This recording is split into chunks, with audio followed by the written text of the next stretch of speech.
Wow, je viens de recevoir un joli petit colis from Russia. Et voici la chose en question. Waouh, c'est magnifique. Franchement, ça donne trop envie. J'ai juste hâte d'avoir les photos de ce mariage qui a lieu, pas ce week-end, mais le week-end prochain. Brrr. Oh, happy burger. Aujourd'hui, comme j'avais envie de vous faire une vidéo un peu spéciale, où juste j'avais envie de vous parler un petit peu de moi, de mon vécu en photographie, des choses qui m'arrivent régulièrement, des choses que j'observe, je me suis interrogé un petit peu sur ce que je pouvais vous raconter de très intéressant, et j'ai trouvé. Je vais vous parler d'un aspect très psychologique que je trouve très puissant en photographie, qui est la sélection et le choix. Plus spécifiquement, comment je me prépare psychologiquement à faire mon shoot avant même de le shooter. Quand je vais sur une séance photo, en général de portrait, ou même pour des séances un peu plus personnelles, sur des projets personnels, en général, je suis un photographe qui clique beaucoup. J'appuie énormément sur le déclencheur, et au final, je me retrouve très souvent avec beaucoup de photos, des fois qui sont d'ailleurs identiques. Alors, il y a plusieurs raisons à cela.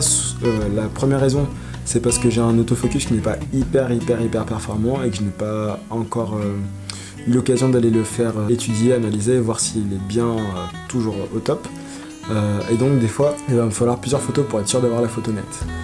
La deuxième raison, c'est parce que j'aime énormément le bruit du déclencheur, et donc j'appuie comme un taré très souvent, juste pour le kiff du clic. La troisième raison, c'est que au début, plus je shoot, plus je me sens à l'aise, et j'ai l'impression aussi que ça me permet de mettre à l'aise la personne, de finir par s'habituer en fait au bruit du déclenchement. Pourquoi je dis ça ?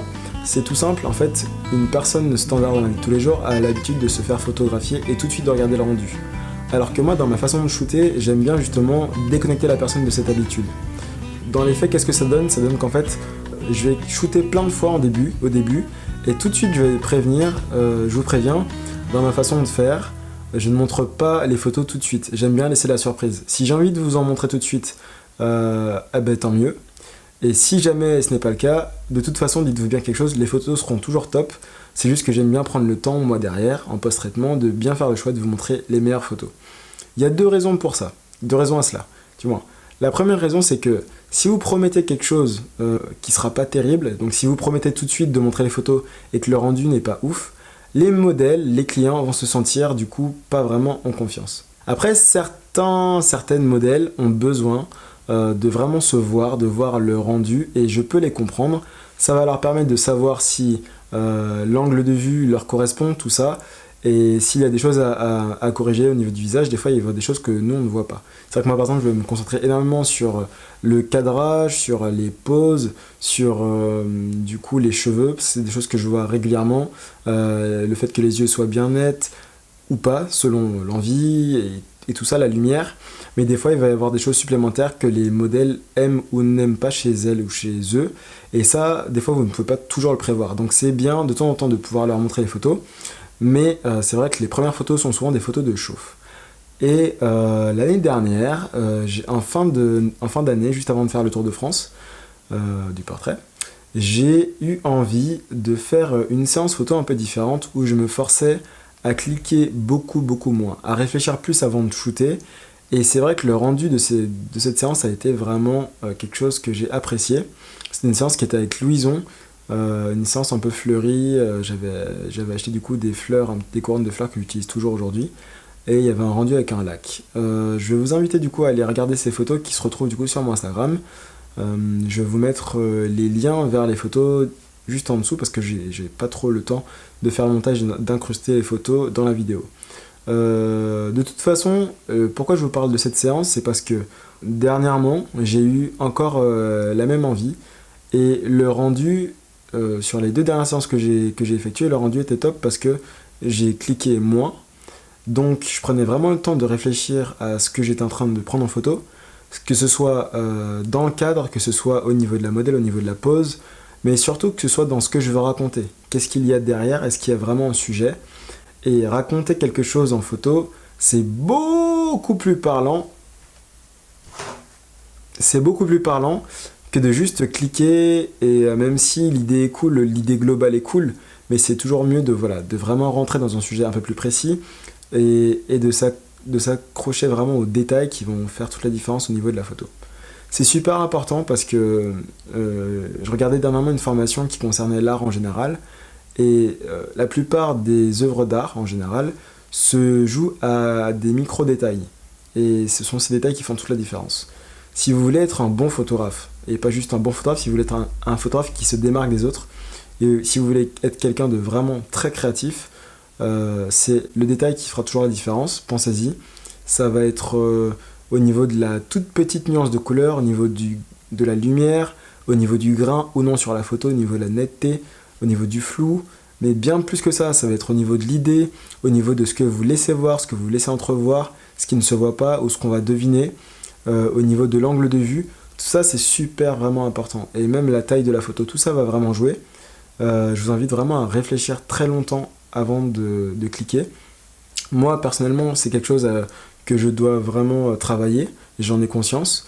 Mais les quelques fois où j'ai bien pris le temps de réfléchir à mes séances à l'avance, en amont, et de détailler, mais surtout pour moi, de détailler petit à petit les différentes étapes par lesquelles je passais, pour au final avoir presque l'idée finale en tête, à chaque fois, les photos ont vraiment matché. Et c'est vrai que ça peut être frustrant parce que du coup les séances durent moins longtemps et on rentre vite dans cette routine de j'ai besoin de shooter longtemps pour avoir de bonnes photos. Mais théoriquement, réfléchissez-y réellement. Quand vous êtes sur des événements comme des mariages ou autres, des fois vous n'avez pas besoin de beaucoup de temps. Des fois on n'a pas le temps. On a juste une prise de vue à faire, c'est une et c'est bon. Et je me suis dit, si je suis capable de le faire en événement quand je shoot pendant 8, 10, 12 heures, il n'y a pas de raison que j'arrive pas à le faire en 5 minutes, ce que je fais d'habitude. Et c'est pareil quand je fais des challenges, des fois avec plusieurs photographes, je ne me donne que 5 minutes. Et maintenant, ce que je me suis dit, c'est qu'au lieu de passer des fois plus d'une heure non-stop à cliquer 10 photos presque 10 photos par minute, je préfère me dire, bon, on va prendre le temps de réfléchir, on va prendre le temps de vraiment, vraiment réfléchir pour le coup, d'analyser un petit peu, de discuter aussi avec la modèle, tout en lui faisant comprendre qu'effectivement, aujourd'hui, ce sera une séance un peu spéciale. On ne va pas shooter énormément, on va peut-être shooter un peu moins. Et au final, on va vraiment se concentrer sur des photos qui seront vraiment plus clivantes. Des photos qui vont matcher. Voilà.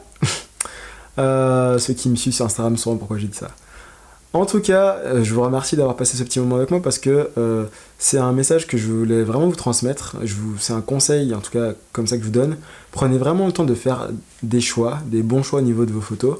Et c'est pareil, quand vous allez rendre vos photos, pensez bien à ne pas rendre trop de doublons. Essayez pendant vos prises de vue en séance de limiter les doublons, et donc pour limiter les doublons, il va falloir réfléchir 2 fois plus. C'est plus dur, vous allez voir, de ne pas juste faire un simple portrait, de chercher à varier, toujours varier, et réfléchir à faire des choses qui fonctionnent bien.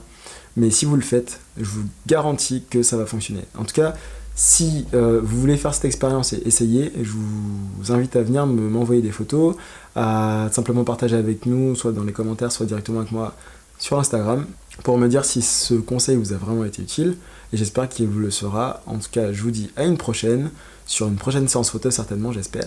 Et oui, peut-être, pourquoi pas. Et puis, j'ai comme projet bientôt de me procurer un nouvel appareil photo, un Nikon D. Vous le saurez très bientôt. En tout cas, ce qui est sûr, c'est que ça sera un full frame, et ce sera toujours en numérique, un full frame. Donc, j'ai juste hâte, et avec ce nouvel appareil photo, une nouvelle philosophie qui va arriver très bientôt, enfin en tout cas qui est déjà installée, mais dont j'ai envie de vous parler. Je vous dis à une prochaine, ça m'a fait plaisir de faire cette petite vidéo, et puis on se dit à plus.